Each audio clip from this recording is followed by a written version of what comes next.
উদাস মন। মনটা মাঝে মাঝে বড় উদাস হয়ে যায়।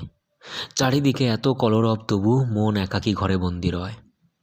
উদাস মন বিষণ্ণ বদনে কার কথা যেন ভেবে যায়।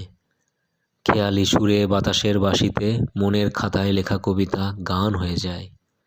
উদাসী মন করে পাগলামি, কেউ দেয় না সায়। যার কথা ভেবে সে উদাস, সেও বলে থাক না, কেন এত ভাবা হয়।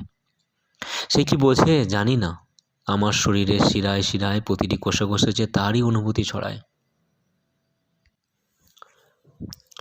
পুরাতন নবরূপে ফেরে। সব কিছু যেন পাল্টে যাচ্ছে সময়ের সাথে সাথে, তবু কিছু পুরাতনও ফিরে আসছে নব নবরূপে। যত দিন বাড়ছে মানুষ স্বার্থপর হতে চাইছে, শুধু নিজেকে নিয়েই ভাবছে, আর সব কিছু থেকে একা হয়ে যাচ্ছে। ভালো কিছুর দাম কি রয়েছে? চারিদিকে শুধু পয়সা পয়সা, নেশা বাড়ছে। জানি ভগবানও দূর থেকে মজা দেখছে, শেষে যা হবার সেটাই হচ্ছে। যুগেরও তো বয়স বাড়ছে, তাই সেও মুক্তির কাছে যাচ্ছে। একদিন সব পাল্টাবে, আবার আগের সময় ফিরে আসবে, হয়তো সব মানুষ ভালো হয়ে যাবে।